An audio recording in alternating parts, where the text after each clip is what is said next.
Hello everybody, I'm Ben from 10 Shine 1 Productions, and I'm here today to give you a bit of an update and a thank you.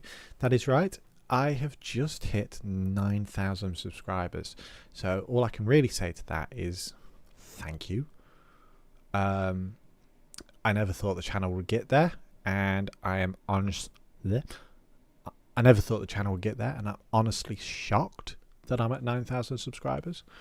I've always said I'm not in this for the numbers, I'm in this for the hobby of making videos, making stories, and hopefully educating. We'll get to that in a moment. I've just come back from work, hence the uniform, and I thought it's about time I actually address what is happening with the channel, where I am, and where you guys have gotten me. 9,000 subscribers is a milestone, like I said, I never thought I would reach.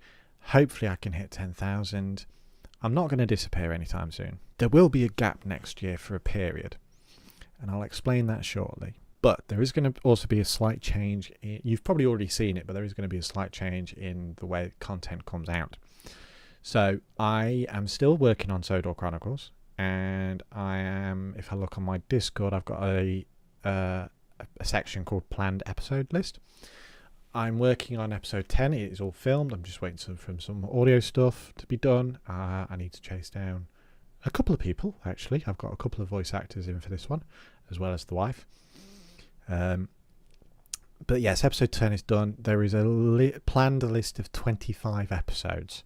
So we've still got another 15 to go after, well, where we are now, 15 episodes to go.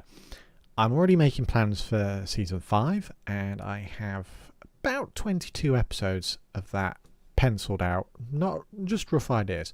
I've also got something quite big in the works, so I've just got to finish. I'm getting that script done first before I write the scripts for season 5. The rest of the content, as I said, is going to be moving to educational.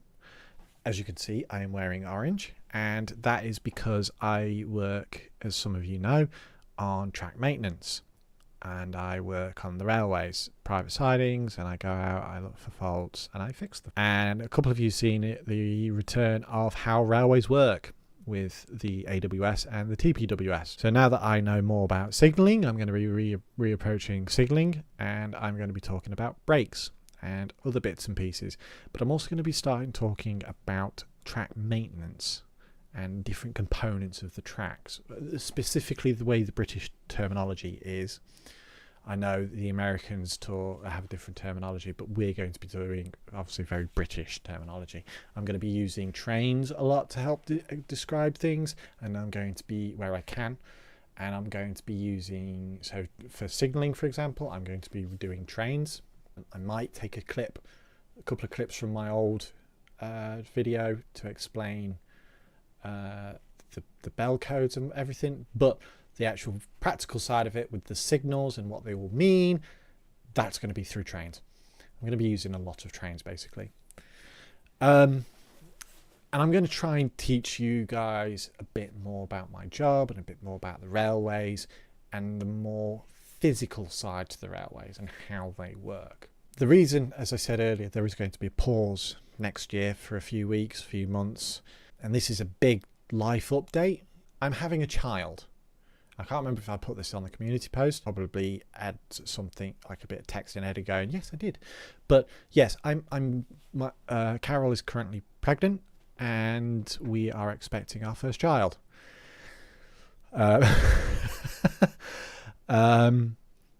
So that is going to be fun. It's going to be hard. It's going to have an effect on my life and our life. Obviously, it's going to have an effect on the channel. But hey, I went 1 year without releasing anything, and you guys are still here. Don't ask me why. But yeah, so I'm expecting my first child. Don't know what it is yet. We find that out next week after my so no doubt there will be a community post updating you all on where we are with the child. Names have been listed. Carol has a list of names, but yeah, things. But yeah, so as I said, after that, mainly it's just I just wanted to thank you all, really, and just give you an update of where I am, what my plans are for the channel. Like I said, I want to do more of how Railway works. I want all the documentary series, Sodor Rails, the history of Sodor, sorry, that is still in the works. I've got episode 2 written, and I'm starting recording that one while I wait for episode 10 stuff to come back to me. So yeah, episode 2 is going to be Farquhar, and like I said, it's all listed out. It's going to follow my my universe, Sodor Chronicles universe. If you know the old SI3D Farquhar branch line that was on their iOS, it's pretty much just going to be that. There is some slight tweaks here and there on some of the map, but overall it's going to be, you know, as pretty much as you remember it. I am literally not using any of the established lore, so I'm making it up as I go along, within reason. I'm not doing anything ridiculous, but it's all going to be like, oh yes, this station was built in the 1800s and then burnt down, as I had in the mainline section. I just want to touch on the mainline section actually. The reason the Little Western was at Killaban and some of the other branch lines were dodgily placed was the reason I made my iOS is I stitched together a bunch of maps to make my iOS, and the original plan was that this is just going to be there to help me with filming. The idea was, you know, I don't have to then jump out of one map to load into another map, to load into another map, to load into another map, to load into another map. It was just to compile it all into one, and then I can just load that one map up and film. And over the years, I've joined all the rails together. I've relayed sections of it. I have tweaked things. So like Vickerstown has been completely rebuilt. The yard got reworked. One of the big junctions got relayed recently because I wasn't quite happy with how tight one of the turns are.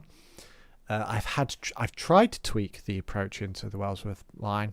Didn't like it, so just reverted it to back it was. And I'm just going to say, you know, it was a model railway. You know, their turns are a lot tighter than what would be realistic. But the idea behind Sodor Chronicles is it's going to still be quite realistic in its approach to the show. So I'm not doing the hit era, I'm doing much more classic era stuff. But yes, the Farquhar episode is done and is in the works. So more documentary series stuff is going to come out. And like I said, when you get to some of the other branch lines, you'll see a mix of styles where I go from one route maker style to another route maker style, or a very older section, like for example the Peel Godred line. I didn't touch on that in the documentary, but there is a complete different reason why the electrics are the way they're set up, and that will be touched on in a future episode of Sodor. And that will be touched on a future episode of Sodor Chronicles. The Patreon. Let's just quickly touch on the Patreon. As some of you saw, a lot of my earlier episodes for Season 4 had the advert for the Patreon. I am still raising money for this BR Diesel pack. So the main funding phase is done for the model work. Or most of the model work has been paid for now. Obviously, the Little Engine Productions, he's my main mod. So he's going to be doing a lot of the face work, so I still need to pay for faces. He's also got his own website to run and a few other commissions to work through. So he's working on some other bits at the moment. He's burnt himself out on the diesel pack, so that's absolutely fine. He's going to come back to the diesels. After that, obviously, the next phase is the exporting, and the Wise Tender Engine has done the exporting on the Class 37. He's going to be exporting the Class 31 next, so I've got a position penciled in for when he's removed some of his backlog. So yeah, the diesel pack is still in the works. Rebecca is up for sale, but yeah, like I said, Little Engine Productions is my main modeler, and he's just got other projects to work on at this time. The Class 25, the Class 25's main shell is done. The bogies are done. The base face is done. So just waiting on some extra faces for them. The 31 is completely done. It's just waiting for Wise to be ready to export it. The Deltic is almost done. The 47, I would say, is about 80% done. And the Class 60 has had some work done to it. This one has not been paid for, but it's been donated. Thanks to Glenn, that one modder, for exporting this one as well. We've got Barclay, the I think it's Class 01 diesel shunter. So we've got diesel shunter coming to the pack. I also have the Class 66, again modelled by Little Engine Productions. I got originally purchased that outside of the diesel pack as the Evening Star, GBRF Evening Star, but I'm tweaking my plans for that, and I'm going to add it to the pack, but it won't have the Evening Star livery and submeshes. It's going to be there's going to be EWS, GBRF, Freightliner, Colas, DB Schenker, DRS, all these different liveries that the Class 66 has in real life. The only one it's not going to have is Evening Star. Maybe. I'll decide. But yes, so that is where we are with the Patreon. Once the diesel pack is fully funded with the exporting and the faces and everything, Patreon's being shut down. I'm just going to completely shut it down. I don't want to make money off my content. I've never wanted to make money off my content. I don't want this to be a job. But obviously the diesel pack is something I feel we need as a community, because we don't have many diesels.